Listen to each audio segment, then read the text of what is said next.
งหน่อไม้สู้กินแน่ โอเคพอแต่ปั๊บฮอดห้องการกับสวนกันแกงดูได้แกงหน่อไม้มื้อนี้เจียวเล่รัฐพรส่วนแกงหน่อไม้วาซันหน่อไม้น้อยเดียวเพิ่นเอามาให้นะก็เลยใส่เพิ่นไปหาอีกหน่อไม้ว่าซั่นไปซอกมาตื่ม ตัวเองก็พากันไปซอกอีกเอาพากันหักอันบ่ละหน่อสองหน่อว่าซั่นเด้เก็บหน่อไม้เพิ่นเด้อซอกเลาะเอาได้เพราะว่ายามนี้หน่อไม้มันก็ป่งบ่หลายปานใดบ่คือยามฝนเนาะก็เลยเลาะได้อันโกละหน่อสองหน่อแหน่งมันแน่แต่ว่ามีความสุขกับการซอกหน่อไม้ เพราะว่าอยู่เดินเป็นๆนะไปซอกเอาเงินน้องสาวแน่ย่องการแน่ปนกันหั่นแหละ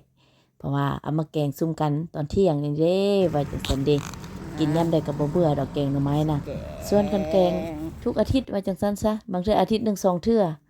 เนาะวันจันทร์จังซี่แล้วตอนแรกวันศุกร์จังซี่ได้มาแล้วก็มาให้น้องสาวกระต่ายเพิ่นเอาจักเด้อต้มเด้อเจ้าเด้อว่าซั่นรอท่าต้มหน่อไม้บ่พอเพิ่นมื้อเอาจิโร่มาให้อีก จิโร่แกงเส้นหน่อไม้ เอามาแซ่บสุดเอาจิโร่มาให้แล้วยังได้ตำข้าวเบื่ออีกว่าซั่น ส่วนน้าก็ไปล้างจิโร่มาเกี่ยมมันเนาะให้มื้อนี้น้องสาวแก้วได้แกงให้กินนะกับน้องสาวกระต่าย กินน้ำกันหลายคน แต่ว่าสลายเซฟนัวแม่นน้องสาว2-3คนน้องสาวปะบูเนาะ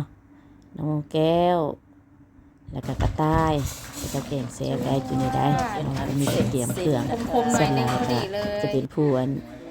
จะเป็นมือกลองอะไรกว่า น้องจะเป็นผู้แกงให้กินนะฮอดขั้นตอนกินก็กินด้วยความแซ่บซ้อยบ้านนี่นี่แหละความสามัคคีเนาะในของเราของการเอาสลายกับคนกับบ้านไก่แน่ก็บ่ค่อยได้เมื่อกินข้าวเที่ยงอยู่เฮือนก็พากันกินซุ่มกันอยู่ของการนี่แหละด้วยความแซ่บซ้อยกินรสเลยโพดว่าติ๊บข้าวใหญ่น้อยเนาะ